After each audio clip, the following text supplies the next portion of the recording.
হয় জিন্দা কাবা, কাবাতে রয় খোদা, তাই তো আমার পীরকে করি সাজদা। আহাদ আর মুহাম্মদ নয় তো কেউ জুদা, হাকিকাতে দেখি আমার পীর হয় খোদা।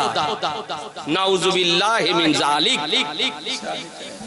আজিজানে মোহতারাম, আজকাল হোয়াটসঅ্যাপে ফেসবুকে যার যা ইচ্ছা সে তা লিখে ছেড়ে দিচ্ছে গো, যার যা ইচ্ছা সে তা লিখে ছেড়ে দিচ্ছে। মুসলমান এই যে কথা লিখেছে, যে ব্যক্তি লিখেছে যে পীর হয় জিন্দা কাবা, কাবাতে রয় খোদা, তার মানে খোদার জন্য জায়গা নির্দিষ্ট করা, যে কাবাতে রয় খোদা, আল্লাহর জন্য কোন স্থান নির্দিষ্ট করা হলো কুফর। আল্লাহ স্থান থেকে পাক, আল্লাহ দিক থেকে পাক, আল্লাহ ওপর নিচ থেকে পাক, আল্লাহ কাল থেকে পাক। বুঝতে পারলেন কথা? আল্লাহ এসব থেকে পাক। তো লিখেছে কাবাতে রয় খোদা, তার মানে খোদা কাবাতে রয়, মানে খোদার জন্য কাবাকে স্থান তৈরি করেছে, এটা হলো একটা কুফর। তাই তো আমার পীরকে করি সাজদা, পীরকে সাজদা করা হারাম। আমার আলোচনাতে পরিষ্কার হয়ে গিয়েছে না কি বলছেন? জি, পীরকে সাজদা করা হারাম, বাবা মাকে সাজদা করা হারাম, এটা একটা হারাম গুনাহে কাবিরা। আহাদ আর মুহাম্মদ নয় তো কেউ, আহাদ মানে হলো আল্লাহ, আহাদ মানে কি? আল্লাহ। কুল হুয়াল্লাহু আহাদ, হাবিব আপনি বলে দিন যে আল্লাহ এক। তো বলছে আহাদ আর মুহাম্মদ নয় তো কেউ, তার মানে কেউ নয়, জুদা। তার মানে আহাদ এবং মুহাম্মদ জুদা নয়, তার মানে এক। জুদা নয় মানে কি? এক। হাকিকাতে দেখি আমার পীর হয় খোদা। ব্রাদার ইসলাম এই যে বাক্য ব্যবহার করেছে, পীরকে কেউ যদি খোদা যদি বলে, আল্লাহ যদি বলে, তাহলে সঙ্গে সঙ্গে আপনার কাফির হয়ে যাবে, সঙ্গে সঙ্গে কাফের হয়ে যাবে। এই বাক্য যে ব্যক্তি পড়েছে, যে ব্যক্তি লিখেছে, যে ব্যক্তি সমর্থন করে, সে ব্যক্তি সঙ্গে সঙ্গে কাফির হয়ে যাবে, মুরতাদ হয়ে যাবে। বেরাদার, তার স্ত্রী যদি থাকে তো স্ত্রী তালাক হয়ে যাবে। যদি সে মুসলমান হতে চায় তবে পুনরায় তওবা ইস্তিগফার করে কালেমা পড়ে আপনার নতুন ভাবে তাকে মুসলমান হতে হবে, এবং বিবি যদি থাকে তাহলে দ্বিতীয়বার আবার বিবাহ করতে হবে। মশলা বুঝতে পারলেন? বুঝা গেল? পীরকে খোদা বলা যাবে? এই জোরে বলেন না। পীরকে খোদা বলা যাবে না। খোদার অর্থ আছে, খোদা মানে মালিক। জি, খোদা কিন্তু আল্লাহর নাম নয়, কিন্তু ফার্সিতে খোদা মানে হলো মালিক, কিন্তু আল্লাহর জন্য ব্যবহার করা হয়। তো যদি কেউ আল্লাহকে আল্লাহ স্বীকার করার পর কোন পীরকে, কোন মুর্শিদকে যদি আল্লাহ যদি বলে, এ বেরাদার, তাহলে সঙ্গে সঙ্গে কিন্তু সে কাফির হয়ে যাবে। কথা বুঝলেন?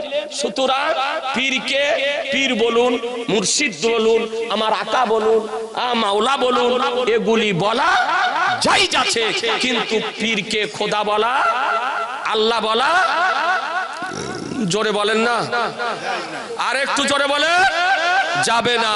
আর কেউ যদি বলে তাহলে তার ঈমান থাকবে না, যে সমর্থন করবে তারও ঈমান থাকবে না।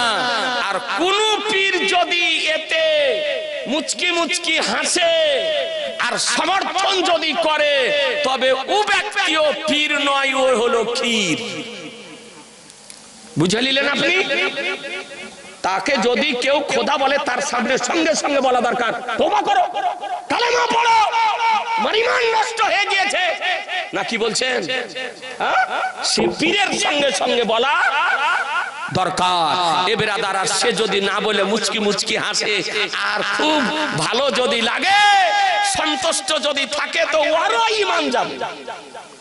বুঝতে পারলেন আপনি বেরাদার আর ইসলাম? সুতরাং সীমা, শরীয়তের সীমা কোন ভাই অতিক্রম করবেন না।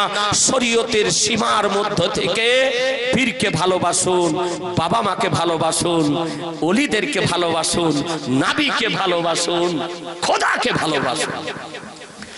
যদি পীরকে প্রভু তুল্য না ভাবতে পারো, পীরের বাক্যকে কোরআন না ভাবতে পারো, পীরের কাছে গিয়ে কোনো লাভ নেই। নাউজুবিল্লাহি মিন যালিক। আমার মনে বলছে এইসব কথা হুঁশ থাকা অবস্থাতে কেউ বলবে না। মনে হয় ওর মস্তিষ্কের বিকৃতি ঘটেছে। এ কথা যে লেখাছে, ওকে যদি খুঁজে পান, তোকে খুঁজে বের করে মেন্টাল হাসপাতাল ওকে দেখান, ওর চিকিৎসা করান মস্তিষ্কের। ওর ঘিলু খারাপ হয়েছে, ওর দিমাগ নষ্ট হয়েছে। এই জন্য এই সমস্ত বাক্য ব্যবহার করেছে। এ বেরাদার আর ইসলাম, ওই ব্যক্তি যদি আপনার জানা যদি থাকে, আর কোন মুসলমান গ্রামে যদি থাকে, তাকে অতি সত্বর বেরাদার আর ইসলাম আপনি প্রেসার সৃষ্টি করে, যদি হোয়াটসঅ্যাপে যদি ছাড়ে, বা ফেসবুকে যদি ছাড়ে, বা ইউটিউবে যদি ছেড়ে থাকে, অতি সত্বর ওকে ডিলিট করান, তাড়াতাড়ি ওকে ডিলিট করান। আর যদি ডিলিট না করে, ঘোষণা করে দেন কাফেরের ফতোয়া, আর ওকে সামাজিক ভাবে সমাজ থেকে মুসলমান বয়কট করুন বেরাদার। তাকে সমাজ থেকে ঘোষণা করে দেন, বয়কটের ডাক দিয়ে দেন। যদি পীরকে প্রভু বলা, আল্লাহকে, একটা ভালো করে মশলা শুনেন, আল্লাহকে যদি ডাকতে হয় তা আল্লাহ বলে ডাকেন। আল্লাহকে প্রভু বলা, কানসুল ঈমান, তাফসিরে খাজাইনুল ইরফান, সদরুল উলামা মুফতি নাইমুদ্দিন মুরাদাবাদী রাহমাতুল্লাহ আলাইহি তিনি বলেন, আসমাউল হুসনার ব্যাখ্যাতে, যে আল্লাহকে যদি ডাকতে হয় আল্লাহ বলে ডাকো। আরবিতে ডাকো, ফার্সিতে ডাকো, উর্দুতে ডাকো, ইংরেজিতে ডাকো, যে ভাষাতেই ডাকো, যদি ডাকো তো আল্লাহ বলে ডাকো। কি বলে ডাকো? জোরে বলেন। আল্লাহ বলে ডাকো। আল্লাহকে প্রভু বলা, ঈশ্বর বলা, গড বলা, পরমেশ্বর বলা, কৃষ্ণ বলা, এই সমস্ত শব্দ আল্লাহর জন্য ব্যবহার করা হারাম। এমন পর্যন্ত কিছু শব্দ আছে ব্যবহার করা কুফর, তার ঈমান নষ্ট হয়ে যাবে। এই যে সমস্তগুলো শব্দগুলি ভগবান, প্রভু, ঈশ্বর, গড, এই সমস্ত শব্দের স্ত্রীলিঙ্গ আছে এ বেরাদার। আর আল্লাহ এমন একটি শব্দ যার কোনো স্ত্রীলিঙ্গ নেই। আল্লাহর জন্য এই সমস্ত শব্দ ব্যবহার করা জায়েজ। তবে যদি কোনো ব্যক্তি পীরকে প্রভু বলে আর পীরের বাক্যকে কোরআন মনে করে, তো সঙ্গে সঙ্গে কাফির হয়ে যাবে। সঙ্গে সঙ্গে কাফের হয়ে যাবে। কোরআন হলো কার বাক্য? জোরে বলে। কোরআন হলো খোদার বাণী, আর হাদিস হলো আমার নবীর বাণী। হাদিস হলো নবীর বাণী, আর কোরআন হলো খোদার বাণী।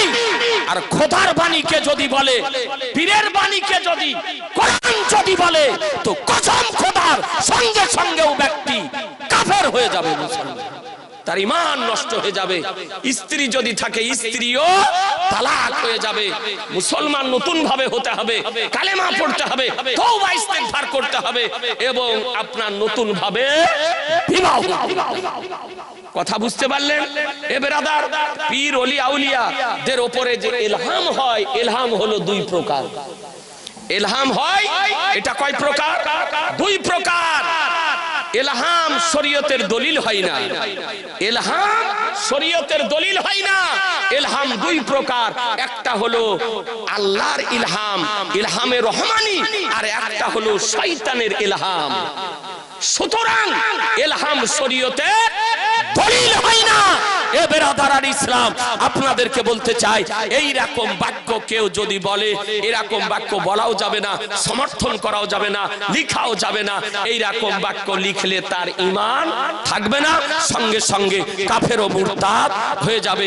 এ বেরাদার ইসলাম, এক লোক বলছে জি খাবারের সময়তে পীরের নাম লিয়া খেতে হবে না বিসমিল্লাহির রহমানির রহিম বলে খেতে হবে। একটা জালসাতে গিয়েছিলাম তো লিখেছে, বুঝতে পারলে? আচ্ছা আপনারা মশলা বলেন তো, খাবার খাওয়ার সময় নিজের পীরের নাম লিয়া খাবেন না আল্লাহর নাম লিয়া খাবেন? এই জোরে বলে, একটু হাত উঠিয়ে দেখান দেখি। আল্লাহর নাম নিয়ে খাবেন, বিসমিল্লাহির রহমানির রহিম, নাকি বলছেন? এরকম কিছু বাজারি আনাড়ি জাহেল মূর্খ বক্তা বেরিয়েছে, ও বলছে যে পীরের নাম লিয়া খাও, পীরের নাম লিয়া খাও। জাহেলের পেটে কোনো বিদ্যা নাই, মশলা পড়তে জানে না, ফাতোয়া পড়তে জানে না, হাদিস পড়তে জানে না। এই রকম মূর্খদের জন্য আহলুস সুন্নাত ওয়াল জামাতের জিম্মেদার ব্যক্তিদেরকে আজকে বহু প্রশ্নের সম্মুখীন হতে হচ্ছে। মুসলমান, নিজের পীরের মহব্বত রাখুন, নিজের পীরকে ভালোবাসুন, নিজের পীরকে গাউস মনে করুন। তার অর্থ তাই নয় যে আপনি খাবার খাবেন তো বলবেন হুজুর হুজুর হুজুর হুজুর খেজুর।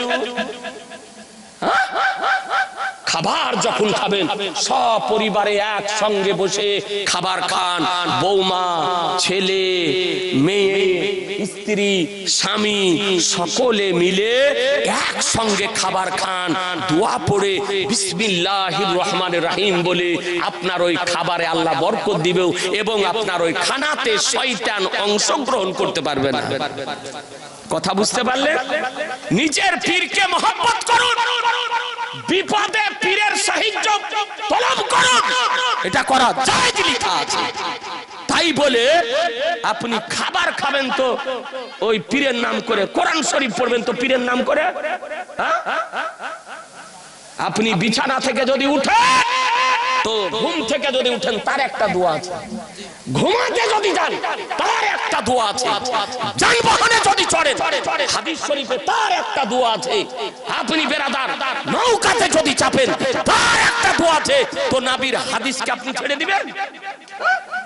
আমার নবী বলেছেন যানবাহনে যদি চাপো তো এই দোয়া পড়ে চাপো, যদি খাবার খাও তো এই দোয়া পড়ো, ঘুমাতে যদি বিছানা যাও তো এই দোয়া পড়ে ঘুমাও, বিছানা ঘুম থেকে যদি উঠো জাগ্রত হও তো এই দোয়া পড়ো। হারি বলছে সব বেরাদার এইরকম মূর্খের কথাতে কর্ণপাত করবেন না, করবেন না, করবেন না, বলুন ইনশাআল্লাহ। কিন্তু পীরের মহব্বত অন্তরে থাকবে, পীরকে আপনি ভালোবাসবেন নিজের প্রাণ অপেক্ষা। যে পীরের নিকট আপনি মুরিদ সে পীরকে আপনি প্রাণ অপেক্ষা ভালোবাসবেন। মনে করবেন যে আপনার সমস্ত জিনিসের মালিক হলো আপনার পীর।